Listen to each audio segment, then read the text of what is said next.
Hello friends, welcome to my YouTube channel गुम है किसी के प्यार में।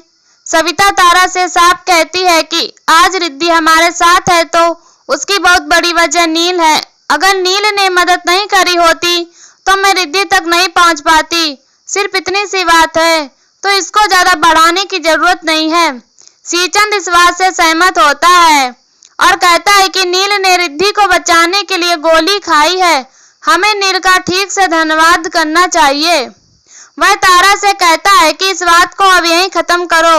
वह तय करता है कि गणपति पूजा में नील और उसके परिवार को भी आमंत्रित किया जाएगा। भाग्यश्री इस फैसले का विरोध करती है, लेकिन श्रीचंद कहता है कि नील का शुक्रिया अदा करना हमारा फर्ज है। अगर रजत जिंदा होता तो वह भी यही करता। भाग्यश्री मान जाती है। दूसरी तरफ यश नील को शर्ट पहनने में मदद करता है और उसे समझाता है कि उसे ऐसी हालत में बाहर नहीं जाना चाहिए, लेकिन नील जिद करता है कि उसे जाना ही है क्योंकि तेजस्विनी का कातिल अभी भी आजाद घूम रहा है। वह कहता है कि मैं उस जगह जाऊंगा जहां पर रिद्धि को किडनैप किया गया था। मुझे वहां कोई ना कोई सुराग जरूर मिलेगा।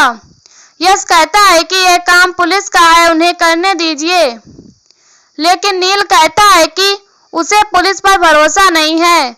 इसी बीच नील को कॉल आता है और वह सोचता है कि सही का फोन है। तभी श्रीचंद बोलता है कि मैं लिटिल पुग्गी नहीं, उसका काका श्रीचंद गोयल बोल रहा हूँ। नील हैरान होता है। श्रीचंद नील को धन्यवाद करता है और कहता है कि आपकी वजह से इस घर की बेटी सही सलामत वापस लौट आई है। वह उसे बताता है कि आज मैंने गणपति मंदिर में पूजा रखी है तो आप और आपका परिवार इस पूजा में शामिल हो। नील मना कर देता है और कहता है कि मुझे जरूरी काम है।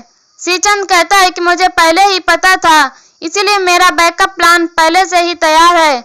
वह फोन सई को दे देता है। सई भावुक होकर नील से कहती है कि उसे पूजा में आना ही होगा और उससे वह कार्ड भी लेना होगा जो उसने उसके लिए बनाया है। नील कहता है कि मुझे जरूरी काम है, मैं नहीं आ पाऊंगा, लेकिन सई जिद करती है और कहती है कि अगर वह नहीं आया तो वह उससे बात नहीं करेगी। सई की मासूम धमकी और प्यार से भरी बातों को सुनकर नील मान जाता है। इसके बाद श्रीचंद सई से कहता है कि वह नील से कहे कि वह अपनी माँ से बात कराए। सई नील से कहती है कि वह फोन अपनी माँ को दे। नील लीना के पास जाता है और उसे कहता है कि छोटी बच्ची है तो प्यार से बात कीजिएगा। लीना सई से बात करती है तो सई उसे प्यार से पूजा में शामिल होने का न्योता देती है और कहती है कि आप अपने पूरे परिवार के साथ आना। लीना यह निमंत्रण स्वीकार करती है और कॉल काट देती है। नील लीना से कहता है कि अगर आप नहीं जाना चाहती तो कोई जबरदस्ती नहीं है। लीना कहती है कि हम सब जरूर जाएंगे। नील के जाने के बाद भूषण लीना से कहता है कि तुम्हें हाँ बोलने की क्या जरूरत थी, क्या तुम सच में जाओगी? लीना कहती है कि हम सब जाएंगे, मेरा बेटा पहले ही मुझसे दूर जा चुका है, अब मैं उसे और दूर जाते हुए नहीं देख सकती। विनोद लीना का समर्थन करता है। भूषण कहता है कि मुझे संदेह है कि ऐसा करना सही है या नहीं। दूसरी तरफ भाग्यश्री और तारा श्रीचंद को डांटती हैं कि उसे नील और उसके परिवार को नहीं बुलाना चाहिए था, लेकिन श्रीचंद मुस्कुराते हुए कहता है कि मेरा विश्वास कीजिए, मैंने एकदम सही किया है। आज की शाम बहुत यादगार होगी। श्रीचंद जाने लगता है और मन ही मन सोचता है कि सभी और नील की जोड़ी ने रिद्धि को मेरे चंगुल से छुड़ाया है। सभी की डोर मेरे हाथ में ही थी, उसे काट दिया, लेकिन आज मैं सभी और नील के बीच में इतनी बड़ी दरार डाल दूंगा कि ये दोनों कभी एक नहीं हो पाएंगे। फिर मैं बदले की आग से इस परिवार को राख कर दूंगा। इसके बाद शाम को नील अपने परिवार के साथ मंदिर पहुंचता है। सई दौड़ते हुए नील के पास आती है और नील को कार्ड देती है। वह उसे प्यार से अपना सुपर हीरो कहती है। फिर नील अपने परिवार की सई से पहचान कर आता है और सई सभी का सम्मान पूर्वक स्वागत करती है। विनोद सई से पूछता है कि आप नील को पुग्गी क्यों कहती हो? सई मासूमियत से उसे बताती है कि जिसे हम प्यार करते हैं उसे पुग्गी बोलते हैं, इसीलिए मैं इन्हें पुग्गल बोलती हूँ और ये मुझे लिटिल बुलाते हैं। इसी बीच सभी भी वहां पहुंचती है और नील के परिवार को देखकर चौंक जाती है। सई सबका परिचय सभी से कराती है। तभी भूषण सभी से कहता है कि हम पहले भी मिल चुके हैं, लेकिन उस समय तुम्हारे तेवर तीखे थे। नील कहता है कि अब बीती बातों को भूल जाना चाहिए। लीना मानती है कि यह आसान नहीं होगा, लेकिन नील के लिए वह कोशिश जरूर करेगी। सही नील से पूछती है कि क्या आपके परिवार में और भी लोग हैं। नील सबके बारे में उसे बताता है। नील के इतने बड़े परिवार के बारे में जानकर सही कहती है कि वह भी चाहती है कि उसका परिवार इसी तरह बड़ा हो। लीना मुस्कुरा कर पूछती है कि तुम परिवार को बड़ा कैसे करोगी। सही जवाब देती है कि जब जब पुगली अंकल मेरे परिवार का हिस्सा बन गए हैं तो धीरे धीरे आप सब भी बन ही जाएंगे। तभी भाग्यश्री और तारा आती हैं और सही की यह बात सुनकर नाराज हो जाती हैं। भाग्यश्री से समझाती है कि तुम्हारी फैमिली भी बहुत बड़ी है। रिद्धि को देखकर भाग्यश्री कहती है कि जब रिद्धि की शादी हो जाएगी तो घर में एक और सदस्य जुड़ जाएंगे। रिद्धि यह सुनकर मारुति के बारे में सोचने लगती है। भाग्यश्री ताना मारते हुए कहती है कि ऐसे किसी को भी अपना परिवार नहीं बनाते।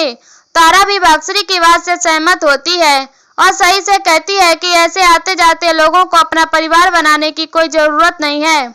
इसी बीच सीचंद वहां आता है और नील के परिवार का हाथ जोड़कर स्वागत करता है।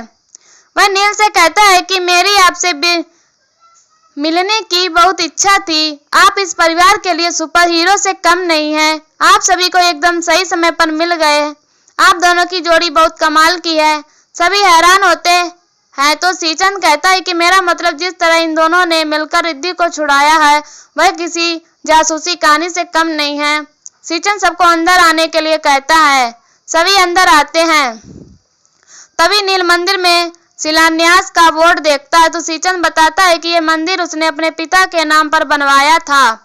भाग्यश्री सीचंद की तारीफ करती है। इसके बाद सीचंद पंडित जी को निर्देश देता है कि पूजा सबसे पहले रिद्धि से करवाई जाए, क्योंकि वह हाल ही में एक बहुत बड़ी मुसीबत से बचकर आई है। रिद्धि पूजा करती है। सभी पूजा में शामिल होते हैं। सीचंद सभी से कहता है कि अब तुम पूजा करो। तुमने भी बहुत मुसीबतों का सामना किया है। बप्पा से प्रार्थना करो कि अब परिवार पर कोई मुसीबत ना आए। सभी जाती है। सीचंद सोचता है कि अब सभी की कोई प्रार्थना काम नहीं आएगी। सभी पूजा करती है और प्रार्थना करती है कि पिछले दिनों में मेरे परिवार ने बहुत कुछ सहा है। मुझे आशीर्वाद दीजिए कि मैं अपने पति के कातिल को जल्द से जल्द ढूंढ सकूं। इसी बीच सीचंद सही से कहता है कि आप भी अपने पुग्गी के साथ पूजा करो। सही उसकी बात मान जाती है और नील के पास जाकर साथ में पूजा करने के लिए कहती है। नील उसके साथ आगे आता है। नील को सभी के साथ खड़ा देखकर परिवार के लोग नाराज होते हैं। सीचंद सोचता है कि इन्हें अंदाजा भी नहीं है कि थोड़ी देर में इनकी पूरी दुनिया हिलने वाली है। भूषण गुस्से में कहता है कि नील उस विधवा और उसकी बच्ची के साथ कुछ ज्यादा ही घुल-मिल रहा है। नील भगवान से कहता है कि आपने तेजस्विनी को मुझसे दूर कर दिया, लेकिन अब मुझे उसके कातिल तक पहुंचने दीजिए। वह सही को उसकी जिंदगी में भेजने के भगवान को धन्यवाद करता है और उसकी खुशी के लिए प्रार्थना करता है।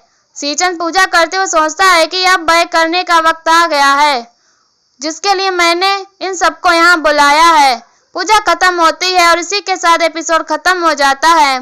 अगले एपिसोड में देखने को मिलेगा कि सभी फैमिली मेंबर्स के सामने सभी और नील का स्विट्जरलैंड वाला किस करते हुए वीडियो सामने आता है।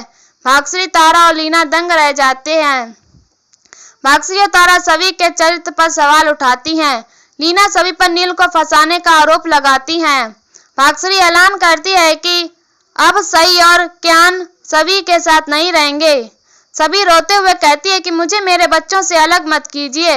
और यहीं पर एपिसोड खत्म हो जाता है। ऐसी वीडियो देखने के लिए हमारे चैनल को सब्सक्राइब करें एंड वीडियो को लाइक करें और हमें कमेंट में बताओ वीडियो कैसी लगी। तब तक के लिए बाय बाय।